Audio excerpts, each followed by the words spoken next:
जय हिंद विद्यार्थ्यांनो, टॉपरची पद्धत काय, फर्स्ट अटेम्प्ट मध्ये कशा प्रकारचा पेपर काढायचा असतो त्याच्या टिप्स अँड ट्रिक्स आपण या व्हिडिओमध्ये घेत आहे। यामध्ये मी तुम्हाला क्रिस्टल क्लिअर करून देणार आहे की कसे एक्झाम मध्ये प्रश्न येतात, त्याचे विथ प्रूफ आणि कशा प्रकारचे तुम्हाला त्यातून पुढे अभ्यास करायचा आहे न्यू पॅटर्नवर तो समजून घ्यायचा आहे। बघा, आता जास्त वेळ नाही घेऊ आपण, पहिले आपण हा एक प्रश्न घेऊ। विचारलेला प्रश्न आहे 2023 मध्ये आणि 2023 मध्ये विचारलेला प्रश्न म्हणजे कंबाईनच्या न्यू पॅटर्नवर आधारित हा प्रश्न आहे। त्यामध्ये राष्ट्रीय सभेचे अधिवेशन आणि त्याचे ठिकाण दिले आहे आणि इकडे अध्यक्ष विचारलेले आहे। बघा, तुम्हाला मी आज जे सांगणार आहे ना ते जर तुम्ही 100% समजून घेतलं तर मी तुम्हाला गॅरंटी देतो की इथून तुमच्या येणाऱ्या जेवढे एक्झाम आहे त्या फर्स्ट अटेम्प्ट मध्ये क्लिअर होणार। कारण की ज्या टिप्स आणि ट्रिक्स आणि टॉपर कशा प्रकारचे अभ्यास करतात, तुम्हाला कसा अभ्यास करावा लागतो, आपल्या क्लासमधले जे विद्यार्थी फर्स्ट अटेम्प्ट मध्ये त्यांनी एक्झाम क्रॅक केलेली आहे ती कशी केली, कारण की आपल्याला पीएचडी करायची नाही आहे। आता ह्या प्रश्नावरून ते समजून जाणार तुम्हाला। आता इथे बघा, राष्ट्रीय सभेचे अधिवेशन दिलेले आहे 1889, 91, 95, 97। आता तुम्ही म्हणणार सर 1885 पासून अधिवेशनाला सुरुवात होते राष्ट्रीय काँग्रेसच्या, तर जवळपास 1947 म्हणजे भारत स्वतंत्र व्हायच्या पूर्वीपर्यंतचे अधिवेशन आपल्याला जवळपास लक्षात ठेवायचे आहे। तर मग सर्वच पाठ करायचे का? नाही। हा जो प्रश्न आहे ना, असाच एक प्रश्न आयोगाने याच्या आधी विचारलेला आहे, तो जर तुम्ही अभ्यासला असता तर हा प्रश्नाचं उत्तर तुम्हाला आलं असतं कंबाईनच्या। आता इथं समोर पण प्रश्न यावर येणार आहे, तो कसा येणार आहे ते पाहू। तर बघा, इथं 5वे अधिवेशन दिलेलं आहे जे की मुंबईमध्ये पार पडले होते। याचे अध्यक्ष होते विलियम वेडरबर्न। आता विलियम वेडरबर्न कसा आलं, काय आलं, याच्या शॉर्टकट टिप्स आणि ट्रिक्स याच व्हिडिओच्या समोर देणार आहे, थोडं weight and watch. Okay,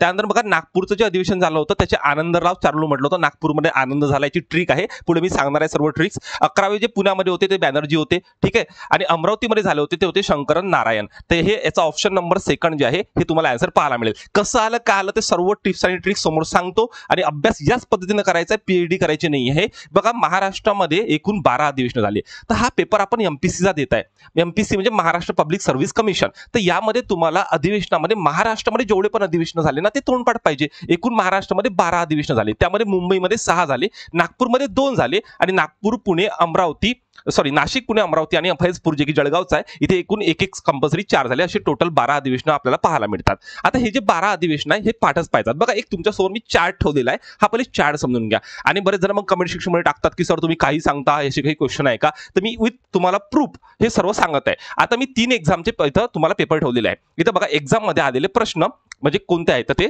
exam आणि पेपर सेट दिलेला आहे। तर ए नंबरचा पेपर सेटचे सर्व हे आहे, एमपीसीने विचारलेले प्रश्न आहे। ठीक आहे, बघा, कंबाईन 2023 कारण की न्यू नुसार आता सर्व एक्झाम ज्या 10 एक्झाम कंबाईन मध्ये असतात, पीएसआय, एसटीआय, एएसओ, त्यानंतर क्लर्क, असिस्टंट, एएमव्हीआय, एक सर्व्हिसमॅन, आपलं एक्साइज, तर हे सर्व जे आहे कंबाईन 2023 मधले असे जेवढे पण आहे ते आता एकत्र केलं। पण त्याच्या आधी म्हणजे 2023च्या आधीचा जर पॅटर्न आपण समजून घेतलं तर 2022-21 मध्ये काय होते, सेपरेट पेपर होते, ग्रुप बी चे वेगळे, ग्रुप सी चे वेगळे। तर ग्रुप बी मध्ये 2022 मध्ये बघा पेपर झाला होता बी चा वेगळा आणि सी चा वेगळा। त्यानंतर एएसओ मेन्सचा पेपर झाला तर तो आहे इथं। ग्रुप सी मध्ये मग 19चा ग्रुप सी मधला क्लर्कचा होता मेन्सचा, सी आणि ग्रुप बी चा। म्हणजे ग्रुप बी आणि ग्रुप सी मध्ये प्रत्येक वेळेस ग्रुप बी, ग्रुप सी, ग्रुप बी, ग्रुप सी ला पेपरमध्ये प्रश्न आलेले आहे। आता तुम्ही म्हणणार सर हे काय आहे, तर हे इकडचे काय आहे, तर हे पेपर नंबर जो सेट नंबर ए आहे, आपल्याला set A B C D 4 सेटमध्ये आपले पेपर असतात। तर ते सेटचा मी तुम्हाला सांगत आहे प्रत्येक वर्षाला प्रश्न आलेला आहे। जसं कंबाईन मध्ये 2023 ला हा 10 नंबरचा प्रश्न आहे, पेपर सेट नंबर ए चा, तुम्ही पाहून घ्या का, हाच टॉपिक वरचा। त्यानंतर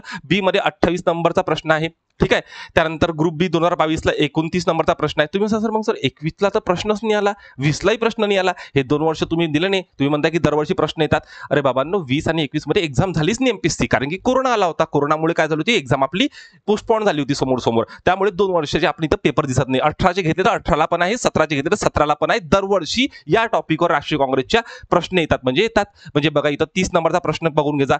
बघा, ग्रुप सी 2019 ला 34 नंबरचा प्रश्न जो आहे याचा आहे आणि 2020 ला ग्रुप बी च्या याच्यात 2 प्रश्न आले, 32 नंबरचा प्रश्न आणि 35 नंबरचा प्रश्न हा राष्ट्रीय काँग्रेसच्या अधिवेशनाचा प्रश्न आहे। आता तुम्हाला सांगा, जर तुम्ही एमपीएससी 2 ते 3 वर्षापासून करत आहे आणि जर राष्ट्रीय काँग्रेसचं तुम्हाला अधिवेशन पाठ नसेल तर तुम्ही एमपीएससी सोडून द्या।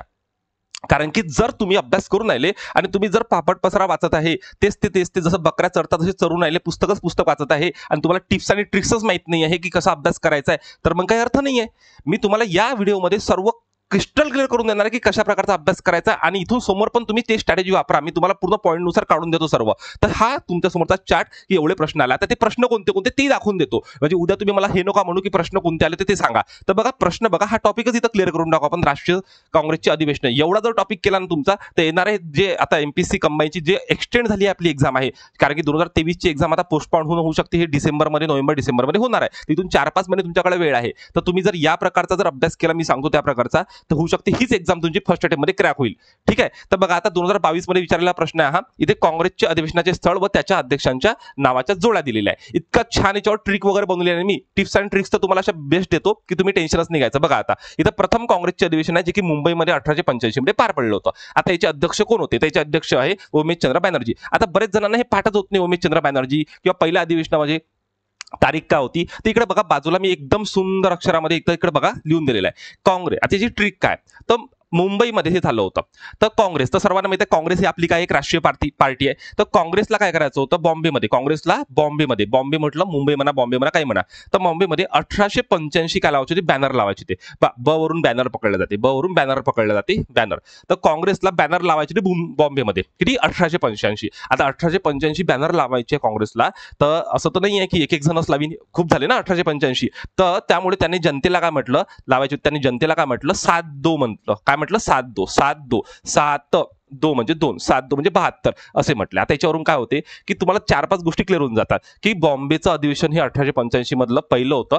त्याचे अध्यक्ष बॅनर्जी होते, हे बॅनर्जी होते आणि त्यांना 7-2 म्हणजे 72 एवढे तिथं काय होते सदस्य होते. 72 सदस्य होते. कारण की बघा आपला जो माइंड आहे ना हे जास्त वेळ कुठल्या गोष्टी लक्षात ठेवत नाही, तो विसरतो. तर त्याला शॉर्टकट पद्धतीमध्ये त्याला कन्वर्ट करावं लागते. एक हे ट्रिक्स आणि टिप्स आहेत. ठीक आहे. हे जे टिप्स आहे हे लक्षात घ्या, म्हणजे तुम्हाला काही अधिवेशन या प्रकारे लक्षात ठेवावं लागेल. कारण की इथून मी तुम्हाला 5 महिन्यानंतर विचारलं की काँग्रेसच्या पहिल्या अधिवेशनामध्ये किती सदस्य होते बाबांनो, कारण की खूपदा विचारलाय. 72चे 78 केलेले आहे, 78 वाटतात आपल्याला योग्य. मग तेव्हा आपल्याला 7-2 हा शब्द आढळला पाहिजे की नाही काँग्रेसला बॅनर लावायचे होते तेव्हा त्यांनी 7-2 म्हटलं होतं, तर 72 आहे. ओके, लक्षात येतं मी काय म्हणतो. तर म्हणून अशा वेळेस आपलं कन्फ्युजन दूर होते, कारण की एमपीएससी काय करते ए आणि बी जेव्हा तुम्हाला 2 क्वेश्चन येतात तेव्हा त्याच्यामध्ये सब पार्ट येतात तेव्हा ते तिथं घुमवते आपल्याला. तर त्याच्यामध्ये दुसरे अधिवेशन जे झाले होते ते कलकत्तामध्ये झाले होते. त्याचे जे अध्यक्ष होते ते होते दादाभाई नौरोजी. तर यांना दादाभाई नौरोजीला मी डॉन म्हणतो, डॉन दादाभाई नौरोजी. ठीक आहे. माझ्या क्लासमधले आपल्या शॉर्टकट ट्रिप्स अँड ट्रिक्स आहे, तर डॉन आहे. त्यानंतर तिसरे अधिवेशन जे होते ते मद्रासमध्ये झाले होते, ते 87 ला झाले होते, जे की ज्याचे अध्यक्ष होते बीटी बद्रुद्दीन तय्यबजी. हे पहिले मुस्लिम अध्यक्ष होते, बीटी होते. आणि चौथे अलाहाबादमध्ये युपीमध्ये झाले होते 1888 चे. याचे जे होते ते होते जॉर्ज यूल. या चौथ्या अधिवेशनाला जागा मिळू नये म्हणून डफरीन जेव्हा तेव्हाचे जे हे होते त्यांनी प्रयत्न केले होते. तर बघा हे लक्षात ठेवण्यासाठी पण एक व्यवस्थित प्लॅन आहे. बघा समजा तुम्ही भारताचा जर व्यवस्थित मॅप काढला तर पहिलं दुसरं तिसरं कुठं झालं हे पण तुम्ही लक्षात ठेवू शकता. जसं एक्झाम्पलसाठी मी तुम्हाला दाखवून देतो. बघा आता मी छोटासा एक भारताचा एक मॅप काढतो आणि भारताचा मॅपमध्ये तुम्हाला हे सर्व क्रिस्टल क्लिअर करून देतो. ठीक आहे. बघा आता इथे समजा आता आपण इथे पकडलं तर सर्वात पहिलं अधिवेशन कुठे झालं बाबा, तर पहिलं अधिवेशन झालं होतं मुंबईमध्ये. बघा मुंबई, तर मुंबईवरून त्यांनी जंप मारली कुठे, कलकत्त्याला. बघा कलकत्ता म्हणजे तुम्हाला क्लॉकवाईज फिरवायचे, घड्याळ कशी फिरते आपली क्लॉकवाईज. ओके, मुंबईवरून गेली तर कलकत्ता. आता कलकत्त्यावरून महत्वाचं ठिकाण कोणतं आहे, मद्रास. आताचं चेन्नई त्याला म्हणतो मद्रास, तर हे झालं मद्रास. म्हणजे हे असंच क्लॉकवाईज फिरवायचे घड्याळ, म्हणजे मुंबई कलकत्ता मद्रास पहिलं दुसरं तिसरं आणि नंतर मग हे स्ट्रेट झालं यूपी. तर यूपी मध्ये कुठे झालं, हे अलाहाबादमध्ये झालं. तर अशा प्रकारे तुम्ही हे लक्षात ठेवली डायग्राम की पहिलं मुंबई, दुसरं कलकत्ता, तिसरं मद्रास आणि नंतर यूपी म्हणजे मग अलाहाबाद म्हणू शकतो आपण त्याला. तर इथं झालं. तर ह्या अशा प्रकारे तुम्ही जर करून ठेवलं तर व्यवस्थित प्लॅनिंगनं तुमचा अभ्यास होतो. पुढे मी टिप्स अँड ट्रिक्स सांगतोच, आणखी मजा येणार आहे लेक्चरमध्ये समोर जसं जाऊ तसं सर्व क्रिस्टल क्लिअर होणार आहे. पण आपल्याला राष्ट्रीय काँग्रेसचे अधिवेशन पाठ पाहिजे, नसेल तर सोडून द्या. मी आधीच सांगितलं, कारण की जे करायचं आहे जे खायचं आहे ते खायचं नाही, दुसऱ्या गोष्टी पहिले खायच्या. पहिले जे पेपरमध्ये ते पीएचडी बंद करा. ओके, जेवढा डीप इथं करायचं आहे तेवढं कुठंच नाही करायचं आहे. बघा 2022 मध्ये जो प्रश्न आला होता तो प्रश्न मी तुमच्यासमोर ठेवलेला आहे. काय म्हटलेला आहे बघा, कोणत्या राष्ट्रीय सभेच्या अधिवेशनात 2 गट पुन्हा एकत्र आले. आता कोणत्या अधिवेशनात 2 गट एकत्र आले, सुरत अधिवेशन, लखनौ. बरेच जणांना समजतच नाही कोणते गट आहे काय आहे, तर कारण की अभ्यासच केला नाही. गट म्हणजे जहाल आणि मवाळ यांच्यामध्ये फूट झाली होती, ते पुन्हा आता एकत्र आले. तर जवाल आणि मवाळामध्ये एकत्रीकरण झालं. तर हे अधिवेशन जे होतं हे अधिवेशन लखनौ अधिवेशन होतं. मग तुम्ही सांगा सर तुम्ही कसं लक्षात ठेवलं लखनौ अधिवेशन, आता सांगतो तुम्हाला ट्रिक्स. तर लखनौ अधिवेशन जे होतं ते 1916चं होतं, 1916चं. तर 1916चं अधिवेशन जे आहे ते लखनौ अधिवेशन, याचे अध्यक्ष होते अंबिका चरण मजुमदार. हे पण मला पाठ आहे, कारण की मी काय केलं लखनौ अधिवेशन 1916, तर इथं मी बघा मी पूर्ण इंग्लिश मिडियमचा शिकलेला आहे, तरी पण मी मराठीचा पूर्ण फायदा घेतो, कारण की मराठी आपली मातृभाषा आहे. तर 19ला मी मराठी लिहितो, 1916ला मी मराठीमध्ये लिहितो. ठीक आहे. तर 1916 मराठीमध्ये असं लिहा लागते, बरोबर आहे. तर 6 असा लिहितो बघा. हा जो 6 लिहिला आहे मी, हा 6 याच्यावरून मी जर याला 6ला असं केलं तर ल तयार होतो, म्हणजे हे झालं लखनौ अधिवेशन. बरोबर आहे. 1906चं म्हणजे जसं मला समजते 2 गटमध्ये फूट झाली होती, तर ल 6 वरून, तर ल वरून मी 6 पकडला तर 1916चं अधिवेशन आहे, किंवा 6लाच आपण उलटं गेलं तर 9 होते, 1916चं अधिवेशन आहे. आणि ल लाच मी असं लिहिलं पुन्हा, तर हा यम तयार होतो बघा. यम, हा यम असतो, आपण यम म्हणतो याला, तर यम म्हणजे मुजुमदार, यम म्हणजे मुजुमदार, मुजुमदार. तर 1916चं अधिवेशन लखनौ अधिवेशन मुजुमदारांचं होतं. मग आता याच्यामध्ये आणखी एक प्रश्न उपस्थित होतो, जर यांच्यामध्ये एकत्रीकरण झालं लखनौ अधिवेशनामध्ये, तर फूट पण झाली असेल, तर फूट केव्हा झाली, तर फूट झाली होती सुरत अधिवेशनामध्ये. कोणत्या अधिवेशनामध्ये? सुरत. याची पण ट्रिक इथं खाली दिलेली आहे, पुन्हा एकदा सांगून देतो तुमच्यासाठी. सुरत अधिवेशन जे होतं ते सुरत अधिवेशन म्हणजे 7 आहे, 7 1907, 1907. तर 7 मधला बघा स वरून सुरत पकडायचं. ठीक आहे, स वरून काय पकडायचं? सुरत. आणि स र वरून पकडायचं रास बिहारी घोष. काय पकडायचं? रास बिहारी घोष. तर मी अजून एक शॉर्टकट सांगतो तुम्हाला. तर जर हे एकत्र झाले होते तर त्याच्या आधी त्यांनी काय सोडली होती? 7 सोडली होती. काय सोडली होती? 7 सोडली होती. तर असंही पकडू शकता, 7 सोडली. तर 7 सोडली म्हणजे तर 1907ला सोडली 7. ठीक आहे. आणि कुठं सोडली ही? तर सुरतमध्ये, स वरून सुरत. आणि कोणा होते अध्यक्ष? तर तेच र, सुरत मधला जो र आहे त्या र वरून पकडायचा रास बिहारी घोष. ठीक आहे, 7 सोडली, रास बिहारी घोष. आलं लक्षात सर्वांना? तर हे अधिवेशन सुद्धा आहे. अलाहाबाद अधिवेशन मी थोडा वेळा आधीच तुम्हाला शिकवलं. ठीक आहे, याच्यावरती जे की युपी मध्ये पार पडलं होतं. आता हे फैजपूर अधिवेशन कुठलं आहे? तर फैजपूर अधिवेशन खूप फेमस आहे. तर बऱ्याच ठिकाणी नोट्समध्ये 1936 दाखवली आहे तारीख, काही ठिकाणी 1937 दाखवली आहे, कारण की थोडं कन्फ्युजन आहे याच्याबद्दल. पण जे काँग्रेसचं याच्यात आहे किंवा विकिपीडिया आहे त्याच्यामध्ये 1937चं हे अधिवेशन दाखवलेलं आहे, जे की फैजपूर अधिवेशन आहे, जळगाव मधलं, महाराष्ट्रामधलं होतं, ज्याचे अध्यक्ष जवाहरलाल नेहरू होते. ओके, तर तुम्ही लक्षात ठेवण्यासाठी 1937 ठेवा. आणि जर पेपरमध्ये कन्फ्युजन असेल 1936-37 दोन्ही आकडेवारी दिली तर प्रश्न कॅन्सल होण्याचे चान्सेस खूप जास्त राहणार आहे. तर कारण की दोन्ही आकडेवारी आपल्या विकिपीडियाला पण आहे, काँग्रेसच्या याच्यात पण आहे, त्याच्यामुळे. ओके, तर काही पुस्तकामध्ये 36 सुद्धा दिलेला आहे. आता नेक्स्ट प्रश्नाकडे जाऊ. बघा, हा 19चा प्रश्न आहे. हा प्रश्न बघा, भारतीय राष्ट्रीय काँग्रेसच्या बनारस येथे भरलेल्या 21व्या अधिवेशनाचे अध्यक्ष कोण? आता 21वे अधिवेशन म्हटलंय. बघा, मला काय सांगायचं आहे माहिती आहे का, टिप्स आणि ट्रिक्स मध्ये, की तुम्हाला काय करायचं आहे, जो टॉपिक तुम्हाला करायचा आहे, जसं तुम्हाला माहिती आहे की PYQचा अभ्यास करायचा आपल्याला, प्रिव्हियस इयर क्वेश्चन बघायची आहे, जे मी आपल्या क्लासमध्ये टोटली टॉपिक घेतलेले आहे, म्हणून आपले फर्स्ट अटेम्प्ट मध्ये एक्झाम क्लिअर होतात. जो अभ्यास तुम्हाला डीप मध्ये करायचा तो मी पॉईंटनुसार सांगितला आहे, त्याच्यावरच्या मी सर्वांच्या ट्रिक्स आणि टिप्स दिलेल्या आहे, की हे असं असं लक्षात ठेवा. म्हणून मुलांचे स्कोर 100 पैकी 55, 60, 70 पर्यंत चाललेले आहे. आपल्या टेस्ट सिरीज मध्ये सर्वांचे स्कोर खूप छान वाढत चाललेले आहे. का चाललेले आहे? कारण की आपण जे टॉपिक एक्झाम मध्ये येतात त्याला जास्त तवज्जो देत आहे, त्याला जास्त महत्व देत आहे. आणि हे महत्व यासाठी देत आहे कारण की एक्सपिरियन्सच्या आधारावर आपण सर्व करत आहे, है ना. मला जेवढा पण एक्सपिरियन्स आहे मी तुमच्यासमोर ठेवत आहे, आणि त्यानुसार आपण पेपर सॉल्व्ह. याच्यापेक्षा व्यतिरिक्त जर प्रश्न आला इतिहासावरचा, कारण की इतिहासाला नवीन पॅटर्ननुसार 10 प्रश्न येणार आहे. किती? 10 प्रश्न. मग या 10 प्रश्नापैकी जसे 15 प्रश्न येत होते आधी, पण आता न्यूनुसार 10 झाले. 10 ते 15 मध्ये कुठं पण पेपरमध्ये येऊ शकतो वेगळा प्रश्न. तर या 10 पैकी समजा 8 टॉपिक आपल्याला माहिती आहे की हे इम्पॉर्टंट आहे. जसं हे राष्ट्रीय काँग्रेसचे अधिवेशन आहे महत्वाचे, बरोबर आहे. 1857चा उठाव महत्वाचा असतो. जर तुम्ही तो केलाच नसेल, महाराष्ट्रामध्ये 1857चा उठाव, कोळ्यांचा उठाव सगळं पाठच नसेल, तुम्हाला त्यातले नावच पाठ नसेल, तर मी म्हणतो की मग अभ्यास करून अर्थ नाही ना. कारण की आपल्याला PhD थोडी ना करायची आहे, आपल्याला प्रॉपर प्लॅन बनवावा लागेल ना. जर तुम्ही ते सगळं पुस्तक तुम्ही वाचलाय 4 वेळा, तर त्याला अर्थच नाहीये 4 वेळा पुस्तक वाचायला. इतिहासाचे 4 नाही 10 पुस्तकं आहे. पण तुम्हाला काय वाचायचं आहे हे पहिले समजून घ्या. बघा, मी तुम्हाला क्लिअर करून देतो की तुम्हाला अभ्यास 100 पैकी MPSC केव्हाच म्हणत नाही मला 100 मार्क पाहिजे. तुम्ही जर 60 मार्क काढले प्रिलिमला, पूर्व परीक्षेला, तर तुम्ही सर्व परीक्षांच्या मुख्य परीक्षेला पात्र होता. कारण की कुठल्याही याचा कट ऑफ जो आहे तो 60+ लागत नाही, 60च्या खालीच लागतो. तर हे तुम्हाला समजून घेणं आहे की मला 100 पैकी 100 पाहिजे की मला 100 पैकी 60 पाहिजे. 60 किंवा 65% तर सिलेक्शन होते MPSC मध्ये. तर हे समजून घेणं महत्वाचं आहे. तर आजच्या याच्यामध्ये मी जे ट्रिक्स आणि टिप्स देणार आहे, पुढे तर आणखी काही गोष्टी सांगणार आहे, पूर्ण तुम्हाला लिस्टच देतो काढून ती, की कशा प्रकारे असते ते. तर ते समजून घ्या. ओके, बघा, आता भारतीय राष्ट्रीय काँग्रेसच्या बनारस येथे भरलेल्या 21व्या अधिवेशनाचे अध्यक्ष कोण? तर आता हे अधिवेशन जे झालं होतं याचे अध्यक्ष विचारले बनारसचं, ह्याचे अध्यक्ष होते गोपाळकृष्ण गोखले. कोण होते? गोपाळकृष्ण गोखले. तर 1905चं अधिवेशन होते हे. ठीक आहे, 1905चं अधिवेशन हे फेमस का बरं आहे माहिती आहे का? तर 1905 पासून काँग्रेसमध्ये खूप काही बदल होणं चालू झाला, कारण की इथे जहालांचं व्यक्तिमत्व, जहाल आणि मग वाढदो नाही, जहालांचं जो व्यक्तिमत्व आहे ते वाढत चाललं होतं. जहालांचं इथं महत्वाच्या गोष्टी होत्या, त्यामध्ये गोपाळकृष्ण गोखले मावाळ होते. तर बनारस अधिवेशन जे आहे हे खूप फेमस आहे. तर 1905चं बनारस अधिवेशन गोपाळकृष्ण गोखले, कारण की इथे कर्झननी काय केलं होतं? कर्झननी बंगालची फाळणी केली होती. लक्षात ठेवा, काय केली होती? बंगालची फाळणी केली होती. त्यामुळे हे अधिवेशन महत्वाचं आहे. म्हणून 1905 नंतर 1906चं अधिवेशन सुद्धा खूप महत्वाचं आहे, ज्याचे कलकत्तामध्ये दादाभाई नौरोजी, ज्यांना डॉन म्हटलं होतं आपण, हे होते. त्यांनी स्वराज्य शब्दाचा त्यामध्ये प्रथम उल्लेख केला होता. तर 1907चं मी तुम्हाला सांगितलं सुरत अधिवेशन, ज्यामध्ये फाळणी झाली, म्हणजे फूट झाली, फाळणी झाल्यापेक्षा फूट झाली. त्याच्यावरच्या आता समजून सांगितलं. ते होतं वल्लभभाई पटेल. आता मी आता काय केलं, जेवढे पण आणखी त्यांनी ऑप्शन दिलेले आहे त्या ऑप्शनचा पण अभ्यास करून दाखवला. वल्लभभाई पटेल 1931चं कराची अधिवेशन होतं. जवाहरलाल नेहरू 2-3 अधिवेशनाचे अध्यक्ष होते. 1936चे पण होते, 1937चे पण होते, 1929चे पण होते. तर फैजपूर अधिवेशन महत्वाचं आहे, महाराष्ट्रातलं आहे ते. लाला लजपतराय 1920 हे विशेष अधिवेशन होते. काही विशेष अधिवेशन भरत जात होते, तर कलकत्तालाही भरलेलं होतं. ओके, तर हा प्रश्न लक्षात ठेवा. 1905चं बनारस अधिवेशन, ज्याचे अध्यक्ष होते गोपालकृष्ण गोखले. तर 1919 मध्ये आणखी एक प्रश्न आला होता, तो बघा 28 डिसेंबर 1885 रोजी भरलेल्या राष्ट्रीय काँग्रेसच्या पहिल्या अधिवेशनात कोणते इंग्रज अधिकारी होते. त्यांच्यामुळे त्याची काय झाली, सुरुवात झाली होती. तर त्याचं नाव आहे ॲलन ह्यूम होते, हेनरी कॉटन आणि विल्यम बर्ड. याची शॉर्टकट ट्रिक काय आहे बघा. ह्यूम तर सर्वांना माहित असेल. तर ह्यूमनं काय केलं, आता आपल्या इथं बघा, आपल्या इथं नाही का, जर कुठल्याही याचं उद्घाटन तुम्हाला करायचं असेल, जसं 1885चा हे आता राष्ट्रीय काँग्रेसचं अधिवेशन आहे, पहिलं अधिवेशन, उमेशचंद्र बॅनर्जी अध्यक्ष होते. तर उद्घाटन सोहळ्यामध्ये आपल्या इथं काय करावं लागते माहिती आहे का, दिवा लावा लागते.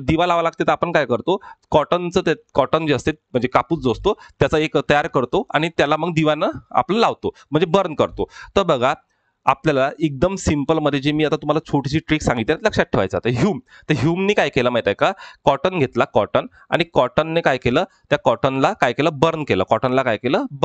बर्न म्हणजे जाळलं. तर कॉटनला जाळलं, कारण की पहिलं अधिवेशन होतं, दिवा लावला. तर ह्यूमनं लावला तो दिवा, असं लक्षात ठेवून द्या. तर ह्यूम, कॉटन आणि बर्न इझिली लक्षात राहतात नावं. काहीही करायची गरज नाही आहे. तुमच्या डोळ्यासमोर ते इमॅजिनेशन तयार झालं पाहिजे, कारण की इमॅजिनेशन शेवटपर्यंत राहणार, बाकी सर्व तुम्ही विसरून जाणार. तर इमॅजिनेशन ठेवा. ओके, तर हा प्रश्न खूपदा रिपीट झालेला आहे. बेसिकली हा प्रश्न तुम्हाला सरळ सेवेला सुद्धा पाहायला मिळतो. त्यानंतर बघा 1919 मध्ये पुन्हा, म्हणजे बघा मी हे फक्त 3 वर्षातले पेपर घेतले, 19चे, 22, 23चे आणि 22चा घेतलेला आहे. ओके, तर 22 पासून तर 23 पासून तर एकच पेपर झालेला आहे सर्वांचा. तर भारतीय राष्ट्रीय काँग्रेसची खालीपैकी कोणते अधिवेशन मुंबई येथे. मी तुम्हाला जो 2023चा पेपर दाखवला होता, पहिला पेपर मधला प्रश्न, त्यामध्ये बघा महाराष्ट्रामधले सर्व नावं होते आणि 2019 मध्येच त्यांनी हिंट दिली होती की आता आम्ही महाराष्ट्रावर प्रश्न विचारणार आहे. त्याचा हा प्रश्न तोच बघा. भारतीय राष्ट्रीय काँग्रेसच्या खाली कोणत्या, मुंबई येथील. तर मी सांगितलं मुंबईमध्ये 6 अधिवेशन झाले. तर मुंबई येथील अधिवेशन, तर 6 अधिवेशन मुंबईत झाले. आता 6 तुम्हाला बाकीचे माहिती आहे, नागपूरमध्ये 2 झाले, ठीक आहे, आणि ते 4. तर प्रथम याच्यातलं विचारलं कोणता आहे, तर आता मी लिस्टच दिली आहे. तर 1885 उमेशचंद्र बॅनर्जी हे झालं होतं, म्हणजे पहिलं झालं होतं. त्यानंतर 1889 जे की 5वे होते विलियम वेडरबन, हे सुद्धा झालं होतं. त्यानंतर एक हेनरी कॉटनचं 1904चं झालं होतं, म्हणजे 20वे अधिवेशन, हे पण झालं होतं. आणि 1915चं सत्येंद्रनाथ सिन्हाचं जे होतं हे सुद्धा झालं होतं. म्हणजे एकूण आपले 4ही ऑप्शन बरोबर आहे. त्यानंतर बघा विशेष अधिवेशन झालं होतं, ज्याचे सईद हसन इसाज जे होते ते होते 1918चे, आणि 1934 मध्ये झालं होतं राजेंद्र प्रसाद. तर हे तुम्हाला आता बघा पुढे प्रश्न काय येणार, मी आता सांगतो तुम्हाला. ह्या मुंबई अधिवेशनाचे किंवा महाराष्ट्रामध्ये जे 12ही अधिवेशन आहे त्याचे तुम्हाला क्रमांकही माहित पाहिजे, कोणत्या वर्षाचा आहे ते, आणि त्याचे अध्यक्षही पाठ लागेल. तर हा प्रश्न आता बनायचा आहे. म्हणजे आता पुढचा प्रश्न कोणता बनणार आहे तो समजून घ्या तुम्ही. म्हणजे त्यांनी बघा आतापर्यंत याच्यापेक्षा डीप गेले नाही आहे, तर आता तो डीप मधला प्रश्न येणार आहे की महाराष्ट्रामधल्या अधिवेशनाचे एक तर जोड्या लावा येऊ शकते किंवा त्यांच्या अध्यक्षांच्या जोड्या लावा येऊ शकते. ओके, जे की पहिला प्रश्न होता, पण मुंबईचा होऊ शकता विशेष म्हणजे. ओके, तर हा प्रश्न तुम्हाला करूनच ठेवायचा आहे. त्यानंतर बघा 19 मधला आणखी एक प्रश्न, कारण की जेवढे पण मी तुम्हाला वरती दिले होते सर्व प्रश्न घेऊन आलेलो आहे. भारतीय राष्ट्रीय काँग्रेसचे 4थे अधिवेशन कोणत्या ठिकाणी झाले. किती सिंपल प्रश्न आहे. 4थे अधिवेशन अलाहाबाद, जॉर्ज अध्यक्ष होते. तर पहिले जे 5 अधिवेशन आहे ना ते पाठच ठेवा. पहिले 5, पहिलं, दुसरं, तिसरं, चौथं आणि 5वं. त्यानंतर इम्पॉर्टंट, आता इम्पॉर्टंटची लिस्ट देतो. म्हणजे टिप्स अँड ट्रिक्स मध्ये काय लक्षात घ्यायचं तुम्हाला, की अभ्यास करायची ट्रिक्स कशी आहे. टिप्स तर अशा ट्रिक्स छोट्या छोट्या बनवून ठेवा. तो टॉपिक आहे तो 4 वेळा वाचा. एक दोन पेज मध्ये ते सर्व कंप्लीट करायचं आहे. ओके, सर्व एकाच लेक्चर मध्ये कंप्लीट करायचं आहे. तसं बघा, कमी मेहनतीमध्ये पोस्ट मिळवणं कठीण आहे. कमी मेहनतीमध्ये पोस्ट मिळणार नाही, मेहनत घ्यायला लागणार आहे. पण मेहनत कुठं घ्यायला लागणार आहे, तुमचा टाइम तुम्हाला कुठं द्यायचा आहे, तर ज्या ठिकाणी आपल्याला मार्क्स मिळतात, जो टॉपिक नंबर ऑफ टाइम्स येतो. हुशार विद्यार्थी, टॉपर विद्यार्थी काय करतात, हे नाही करत फापट पसारा. ते काय करतात, व्यवस्थित प्लॅन बनवतात, व्यवस्थित ठेवतात. जे मी क्लासमध्ये सांगतो तेच तुम्हाला करायचं आहे. एक्स्ट्रा नका करू. एक्स्ट्रा करून काही अर्थ नाहीये ना. हे आता इथं बघा मी चार्ट दिलेला आहे, ह्याच्यामध्ये हायलाइट जेवढं केलं आहे तेवढं जरी केलं तरी होऊन जाते. बघा, पहिलं अधिवेशन 1885 मुंबईमध्ये, उमेशचंद्र बॅनर्जी हे पहिले ख्रिश्चन होते, ठीक आहे. याच्यामध्ये एकूण किती सदस्य होते, 72. जे वरती स्ट्रिक सांगितली होती, मुंबईमध्ये बॅनर लावायचं असेल तर 1885 लोकांना बॅनर लावायचे होते. त्यासाठी मुंबईमध्ये त्यांना 7-2 72 म्हणजे 72, 72 एवढे सदस्य पाहिजे होते. ओके, तर एक सिंपल आहे. ठीक आहे, ख्रिश्चन होते पहिले, दादाभाई नौरोजी डॉन. तर बघा दादाभाई नौरोजी सेकंड याचे होते, पारशी अध्यक्ष होते. आता हे जे मी ग्रीन पेन केले ना, ग्रीन पेन हे महाराष्ट्रातले अधिवेशन आहे सर्व. तर ग्रीन वाले जे 12 आहे ते महाराष्ट्राचे अधिवेशन आहे म्हणून त्याला ग्रीन केलाय. येलो वाले इम्पॉर्टंट आहेत. येलो वाले जे केलंय मी ते इम्पॉर्टंट अधिवेशन आहे. तर 1887 चेन्नईमध्ये बीटी बद्रुद्दीन तैयबजी. तर लक्षात ठेवा तुम्ही, याला लक्षात नाही फीबी म्हणा, व्योमचंद्र बॅनर्जी, डॉन, बीटी आणि जे वाय, ही 4 लाख लक्षातच ठेवायचे. तर तिसरे जे होते बीटी बद्रुद्दीन तैयबजी, हे पहिले मुस्लिम होते. ठीक आहे, चेन्नईमध्ये पार पडलं. तर कसं मी सांगितलं, आपला भारत काढायचा आणि याला फिरवायचं. तिसरं पहिलं दुसरं मुंबई, कलकत्ता, मद्रास किंवा चेन्नई झालं आणि इकडून मग यूपी म्हणजे अलाहाबादचं म्हणा. तर असं हे 4ही तुमचे झाले. त्यानंतर जॉर्ज वुल्फ झालं. 1889 पुन्हा मुंबईमध्ये सर विलियम वेडनबर्ग. तर 5च्या बर्न केलं. तर ठीक आहे, पुन्हा मुंबईमध्ये बर्न केलं म्हणायचं. मुंबईमध्ये बर्न केलं, ब वरून पकडायचं सेकंड 5च्या नंबरचं. ओके, त्यानंतर बघा एक 1891 नागपूरचं अधिवेशन. नागपूरमध्ये बघा इथे शॉर्टकट, काँग्रेसच्या नावात नाही का राष्ट्रीय शब्द सामील करण्यात होता. तर नागपूरचं अधिवेशनाचे अध्यक्ष लक्षात ठेवायचे असेल, कारण की महाराष्ट्रातला आहे. तर नागपूरमध्ये आनंद झाला म्हणायचा. काय झाला? आनंद. नागपूरमध्ये आल्यानंतर काय होते? आनंद होते. बस एवढं. आनंद असी नंद आहे ना, आनंद. नागपूरमध्येच होते आनंद, म्हणजे आनंद चारलू. आपल्याला बघा पकडायचे शब्द, बाकी नाही. लाहोर अधिवेशन पुन्हा दादाभाई नौरोजी. बघा दादाभाई नौरोजी नाही का 3 वेळा अध्यक्ष होते. एक होते जे की दुसरं अधिवेशन होतं हे सेकंड नंबरचं. एक होते जे की हे 1893चं आणि एक आहे 1906चं. 3 वेळा दादाभाई नौरोजी अध्यक्ष होते. त्यानंतर बघा 1905 मध्ये बघा पुण्यामध्ये झालं होतं. हे पुण्यामधलं अधिवेशन आहे. सुरेंद्रनाथ बॅनर्जी, ठीक आहे, सुरेंद्रनाथ बॅनर्जी एसबी यांना एसबी, सुरेंद्रनाथ बॅनर्जीला एसबी म्हणतो, पुण्यामध्ये झालं होतं. तर इथे काँग्रेस घटना व दुसऱ्यांदा काँग्रेसच्या घटनेवर दुसऱ्यांदा चर्चा झाली होती. ठीक आहे, काँग्रेसच्या. आणि त्यानंतर बघा 1896चं होतं कोलकातामध्ये, मोहम्मद सयानी याचे अध्यक्ष होते. यांच्यामध्ये वंदे मातरम गायला गेलं होतं. ठीक आहे, सयानी यांच्या काळामध्ये वंदे मातरम हे गायला गेलं होतं. त्यानंतर हे अमरावतीचं, कारण की हे महाराष्ट्रातलं आहे. तर 1897. तर याचे शंकरन नायर होते. कोण होते? शंकरन नायर.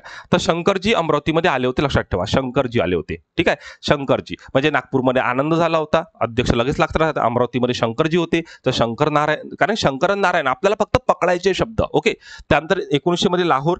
तर हे जे होते ना 1900 वाला, हे लक्षात ठेवायचं आहे, कारण की सर नारायण गणेश चंदावरकर हे पहिले मराठी अध्यक्ष होते. चंदावरकर पहिले मराठी अध्यक्ष, पण हे महाराष्ट्रामधले नाही आहे. हे लाहोरमध्ये जे अध्यक्ष हे भरलं होतं सेशन, तेव्हाचे अध्यक्ष होते चंदावरकर, लक्षात ठेवायचं आहे. 1900.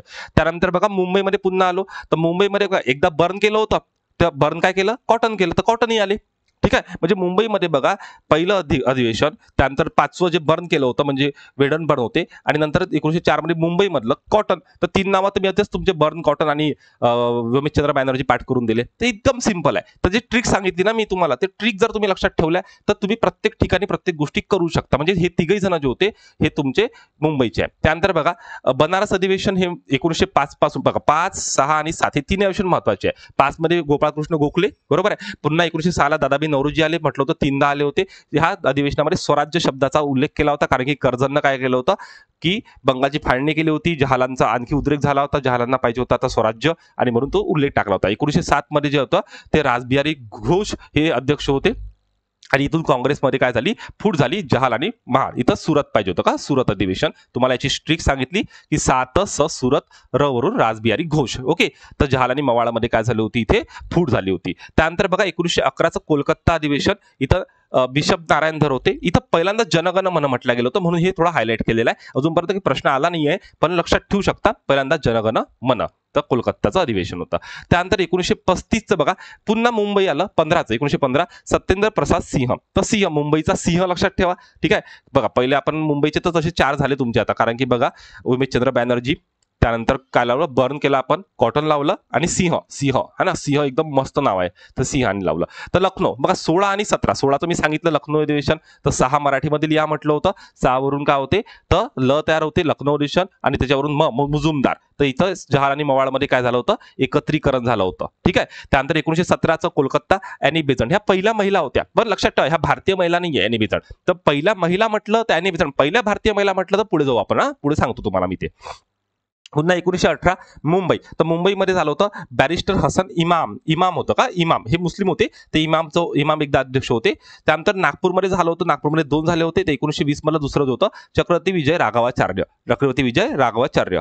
त्यानंतर बघा नेक्स्ट 1923चं, कारण की 1947 पर्यंत पोहोचायचं आहे, बस आपले थोडेसेच राहिलेले आहे, मग आपले कंप्लीट होऊन जाणार. तर 1923 मध्ये दिल्लीमध्ये झालेलं होतं मौलाना अब्दुल कलाम आझाद, याच्यात सर्वात तरुण अध्यक्ष होते, हे सर्वात तरुण अध्यक्ष. हे तर फेमस आहे. 1924चं बेळगाव मधलं, मला नाही वाटत कोणाला माहित नसेल, महात्मा गांधी याचे अध्यक्ष होते. एकदाच अध्यक्ष बनले होते महात्मा गांधी, त्यानंतर अध्यक्ष बनले नव्हते. बेळगावचं फेमस आहे. 1925 कानपूरचं अध्यक्ष सरोजिनी नायडू. आता हे का महत्वाचं आहे, कारण की पहिले अॅनी बेझंट ज्या होत्या त्या पहिल्या महिला होत्या, पण पहिला भारतीय जर महिला म्हटलं तर 1925च्या कानपूर मधलं सरोजिनी नायडू, कानपूर मधलं सरोजिनी नायडू. तर नायडू वरून तुम्ही लक्षात ठेवा की हा पहिल्या महिला भारतीय होत्या. ओके. त्यानंतर लाहोर अधिवेशनचे होते 1929, पंडित जवाहरलाल नेहरू, तिथं पूर्ण स्वराज्याचा ठराव मांडला होता. तिथं खादी श्रीनिवास अय्यर जे होते 1926 मध्ये इथं खादी बंधन करण्यात आलं होतं. 1927 मध्ये अन्सारी होते, ते सायमन कमिशनचा बहिष्कार. तर हे काही येणार नाही पेपरला, पण मुद्दामून फक्त मी ते क्रम लावण्यासाठी तुम्हाला सायमन कमिशन बहिष्कार लिहून दिलं. पण जे हायलाइट केलेले आहेत ते तर 100% येण्याचे चान्सेस आहे. पूर्ण स्वराज्याचा ठराव जो होता तो 1929 मध्ये लाहोर अधिवेशनामध्ये पंडित जवाहरलाल अध्यक्ष होते तेव्हा मांडण्यात आला होता. बघा नेक्स्ट बघा आता कोलकाता अधिवेशन. श्रीमती निरंजनी सिंग गुप्ता, हे महिला असल्यामुळे थोडंसं लक्षात ठेवायचं आपल्याला. 1934 पुन्हा मुंबईमध्ये, शेवटच्या मुंबईचा राजेंद्र प्रसाद. तर राजेंद्र प्रसाद आपले पहिले काय आहे भारताचे राजेंद्र प्रसाद हे राष्ट्रपती आहे. तर याच्यावरून शेवटचे राष्ट्रपती बनले होते. मग म्हणजे बघा तुम्ही मुंबईचे जवळपास सर्व पाठच करून टाकले, फक्त एक मुस्लिम होते तेवढं लक्षात ठेवायचं आहे. बाकी तुम्हाला सिंह पण माहित आहे ना, कॉटन पण माहित आहे, विडंबन पण माहित आहे, त्यानंतर विमेशचंद्र बॅनर्जी माहित आहे आणि डॉक्टर राजेंद्र प्रसाद पण माहित आहे. ओके. त्यानंतर बघा फैजपूर अधिवेशन, हे तर खूप फेमस आहे. बघा काही ठिकाणी मी म्हटलं होतं 1936 पण दिलाय फैजपूरचं, पण मी जी आकडेवारी घेतली आहे 1937 ही विकिपीडियावर दिलेली आहे आणि राष्ट्रीय काँग्रेसच्या दिली आहे, त्यांनी 1937 दिली आहे. फैजपूर जळगावमध्ये अधिवेशन आहे, जवाहरलाल नेहरू त्याचे अध्यक्ष होते. हे खेड्यातील पहिले अध्यक्ष आहे, खेड्यातील पहिले. एक तर महाराष्ट्रातला आहे तर तसंही महत्वाचं आहे. ओके. त्यानंतर हरिपुरा आणि त्रिपुरी अधिवेशन, हे दोन जे होते ना, याचे सुभाषचंद्र बोस अध्यक्ष होते. तर हे पेपरमध्ये येऊ शकते जोड आहे तर हरिपुरा आणि त्रिपुरी. त्यानंतर बघा शेवटचं आहे याच्यामध्ये लास्टला 1947 ला दिल्लीचे डॉक्टर राजेंद्र प्रसाद, जे की मग नंतर भारताचे राष्ट्रपती झाले, तर तेच होते. तर असे हे सर्व जे आहे अध्यक्ष आहे राष्ट्रीय काँग्रेसच्या पहिल्याचे. आता टिप्स अँड ट्रिक्स म्हणजे काय, टॉपर अभ्यास कसा करतात, तर टॉपर असा अभ्यास करतात की हा एक टॉपिक घेतला, या टॉपिकला पूर्ण पोस्टमार्टम करून टाकलं, त्याच्यात काहीच ठेवलं नाही. त्याच्यामधले सर्व प्रश्न घेतले PYQच्या बेसिसवरचे. म्हणजे PYQ तो टॉपिक, म्हणजे हिस्ट्रीचा अभ्यास करायचा आहे तुम्हाला, तर काय करायचं आहे, एक टॉपिक घ्यायचा आहे, त्या टॉपिकचं पोस्टमार्टम करायचं आहे. जसं मी तुम्हाला करून दाखवलं ना, हे असं पोस्टमार्टम करायचं आहे. जर तुम्ही हे करायला तयार नसणार तर कॉम्पिटिशनच्या बाहेर आहे, कारण की आपल्याला फक्त 10 प्रश्न येणार आहे हिस्ट्रीचे न्यू पॅटर्ननुसार, किंवा 15 पकडून घ्या जर चुकून काही चेंजेस केले MPSCनी तर. मग मला सांगा 15 प्रश्नासाठी तुम्ही MPSCचा पूर्ण त्या हिस्ट्रीचा किती अभ्यास करणार बाबांनो? आणि तुम्हाला जर डीपमधला असा प्रश्न आले, मी तुम्हाला दाखवले जे आयोगाचे आलेले आहे, तर मग तुम्ही कसे सॉल्व्ह करणार? तर टॉपिक करायचे. आता टॉपिक कुठून करायचे, काय करायचे, त्याची लिस्ट आहे, त्याची तुम्ही काय करा, स्क्रीनशॉट काढून घ्या. मी त्याच्यात टाइमपास बिलकुल करत नाही, कारण की ऑलरेडी व्हिडिओ खूप लांब बनलेला आहे. मला हा टॉपिक कव्हर करायचा होता. जर तुम्हाला असेच टॉपिक जर पाहिजे असेल तर तुम्ही कमेंट सेक्शनमध्ये टाका. आपलं ॲप प्ले स्टोअरचं त्याची लिंक मी खाली देऊन देतो, ते ॲप डाउनलोड करा. त्याच्यावर मी बरेच सगळे फ्री व्हिडिओ टाकलेले आहे, ते फ्री व्हिडिओ बघून घ्या आपल्या ऍप डाउनलोड करून. आणि आता मी तुम्हाला ते कोणकोणते टॉपिक करायचे ते लिस्ट देतो. पहिले ते टॉपिक करा 5 महिन्यामध्ये. आणि आता असेच टॉपिक जर करायचे असेल तर आपल्या ऍपवर जा, त्याच्यावर काही मी व्हिडिओ टाकले आहे, तिथून थोडंसं जनरेशन करा. मी क्लास लावायला बिलकुल तुम्हाला म्हणत नाही क्लास लावा म्हणून, ओके, कारण की माझं ते इंटेन्शनच नाही आहे. तुम्हाला मी इथं युट्यूबला येऊन पण बऱ्याच काही गोष्टी सांगतो, तिथं पण काढतो, पण तुम्हाला प्रॉपर करायचं असेल तर माझ्यासोबत कॉन्टॅक्ट करा. ओके. आता मी तुम्हाला पहिले काय करतो, दाखवून देतो की कोणते कोणते टॉपिक करायचं आहे. 1 सेकंद द्या. ओके, 1 सेकंद द्या. Okay, nice. तर बघा हिस्ट्रीचे हे टॉपिक आहे. ओके, हिस्ट्रीचा सिलेबसमध्ये काय दिलं आहे फक्त बघून घ्या. मी सिलेबसचं वाचून दाखवतो. आधुनिक भारताचा विशेषतः महाराष्ट्राचा इतिहास एवढंच दिलेला आहे. आता याच्यावर तुम्हाला 10 किंवा 15 प्रश्न येतात. काय समजते, तर हे एवढे टॉपिक आहे, याचाच तुम्ही स्क्रीनशॉट काढून घ्या आणि हे टॉपिक पहिले करा. नाही करायचं असेल तर मग तुमची मर्जी, तुम्ही एन्जॉय करा तुमचं लाईफ. ओके. नंबर 2 पॉलिटी, राज्यशास्त्र. सिलेबसमध्ये दिलाय फक्त राज्यशास्त्र. हे जे बॉक्समध्ये काढून दिलं ना बाजूला मी, राज्यशास्त्र एवढंच दिलंय. आता काय समजू, राज्यशास्त्राचं सर्वच करावं लागते, पण सर्वांमध्ये सुद्धा 15 प्रश्न येणार आहे. तर एवढं करायचं बाबांनो पहिले. हे करायचं म्हणजे काय, याला घ्यायचं आहे. जसं एक्झाम्पलसाठी सांगतो मी तुम्हाला, समजा तुम्ही मूलभूत हक्क टॉपिक घेतला, त्याचं पोस्टमॉर्टम करायचं आहे. ठीक आहे. बाकीचे टॉपिक जे आहेत ते नंतर, हे पहिले टॉपिक करायचे जे मी तुमच्या स्क्रीनवर ठेवलेले आहे. याचा फोटो काढून घ्या, स्क्रीनशॉट काढून घ्या. नेक्स्ट बघू आपण. त्यानंतर भूगोल. भूगोलामध्ये काय करायचं आहे बघा, त्याच्यात दिलेलं आहे भूगोलामध्ये आयोगाने काय दिलंय, महाराष्ट्राचा भूगोलाच्या विशेष अभ्यासासह पृथ्वी, जगातील विभाग, हवामान, अक्षांश, रेखांश, महाराष्ट्रातील जमिनीचे प्रकार, पर्जन्यमान, प्रमुख पिके, शहरे, नद्या, उद्योगधंदे इत्यादी. तर हे तर करायचेच आहे तुम्हाला, हे म्हणून मी बॉक्स इथे ठेवलेला आहे. आता इत्यादी नंतर आणखी काय करायचं आहे, तर इत्यादी नंतर हे टॉपिक करायचे एवढे. म्हणून म्हटलं त्याच्यानंतर सर तुम्ही म्हणसाल सर एवढेच टॉपिक करायचे आहे का फक्त, नाही, हे इत्यादी नंतरचे टॉपिक आहे. म्हणजे पहिले तर हे करायचं आहे, म्हणजे पृथ्वी, जगातील विभाग, हवामान, अक्षांश रेखांश. अक्षांश रेखांची मी ऑलरेडी युट्यूबला ट्रिक टाकली आहे, तो माझा पहिला व्हिडिओ होता अक्षांश रेखांचा. तो तुम्हाला तर जुना व्हिडिओ पाहायचा असेल तर तुम्हाला आपल्या ध्यास अकॅडमीच्या चॅनलला युट्यूबला जावं लागेल आणि लास्टला बघावं लागेल. तो माझा फर्स्ट व्हिडिओ होता, तो मी बोर्डवर घेतला होता. ओके, खूप जोरदार ट्रिक होती त्याची. बाकी हे तुम्ही करून घ्यायचं आहे. ओके, जिओग्राफीमध्ये स्क्रीनशॉट काढून घ्या. इकॉनॉमिक्समध्ये बघा, अर्थव्यवस्था, याच्यामध्ये भारतीय अर्थव्यवस्थेमध्ये राष्ट्रीय उत्पन्न, शेती, उद्योग, परकीय व्यापार, बँकिंग, लोकसंख्या. हा लोकसंख्या टॉपिक तर झोपेतून उठल्यानंतर पण आला पाहिजे. दारिद्र्य व बेरोजगारी पण आलं पाहिजे. मुद्रा आणि राजकोषीय नीती इत्यादी. आणि शासकीय अर्थव्यवस्थेमध्ये अर्थसंकल्प, लेखापरीक्षण इत्यादी. आणि त्यानंतर इत्यादी नंतर हे टॉपिक 3 करायचे आहे तुम्हाला. तर एवढे टॉपिक केले तर इकॉनॉमिक्सचे प्रश्न जातच नाही. पहिले याचं पोस्टमॉर्टम करायचं आहे. ओके, त्यानंतर बघा सायन्स. सायन्समध्ये तर इतकं आहे की एमपीसीने फक्त एवढं म्हटलेलं आहे, काय म्हटलंय, सायन्स, सामान्य विज्ञान. मग सामान्य विज्ञानामध्ये बायोलॉजी, फिजिक्स आणि केमिस्ट्री याच्यामधले हे टॉपिक आहे. याचा तुम्ही स्क्रीनशॉट काढून घ्या. एवढेच टॉपिक पहिले करायचे आहेत जर तुम्हाला काढायची असेल एक्झाम तर, कारण की हे टॉपिक म्हणजे करायचे म्हणजे याला घ्यायला लागणार आहे, तुम्हाला बसा लागणार आहे 5-5, 3-3, 4-4 तास. त्याच्यावर जे PYQ अजून काय येते ते घेऊन असं मेहनत घ्यायला लागणार आहे.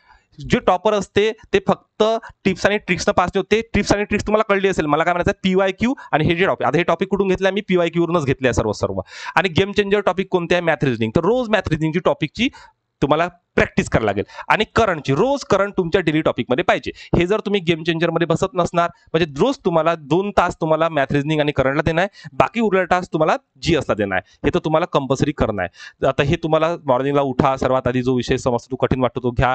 कमीत कमी मॉर्निंगला सेशन 2 तासात ठेवा. हे तुम्ही तुमच्यानुसार डिसाईड करा, कारण की बरेच विद्यार्थी जॉब करणारे आहे, बरेच लायब्ररीमधले आहे, बरेच वेगवेगळ्या ठिकाणचे आहे. तर त्यांनी त्यांच्यानुसार ठरवा की तुम्हाला टाइम कुठं होतो, काय होतो. थोडंफार मी इन ॲव्हरेज विद्यार्थ्यांसाठी हे काढून दिलेलं आहे की तुम्ही अशा प्रकारचं करू शकता तुमचं सेशन. ओके, तर कसं काय करायचं, तर बाकी तुम्ही तुमच्या टाईमनुसार हे सर्व हे करू शकता. तर हे झालं आजचं पूर्ण सेशन. व्हिडिओच्या खाली मी आपल्या याची ट्रिक देतो, आपल्या याचं ध्यास अकॅडमीची ॲपची लिंक देतो. आपल्या ध्यास अकॅडमीचा आपण व्हॉट्सअप ग्रुप, टेलिग्राम ग्रुपची लिंक देतो, त्याला जॉईन करा. त्याच्यामध्ये आपण बऱ्याच काही गोष्टी टाकत राहतो. तर व्हिडिओ आवडला असेल तर नक्की लाईक करा, शेअर करा, सबस्क्राईब करा. धन्यवाद.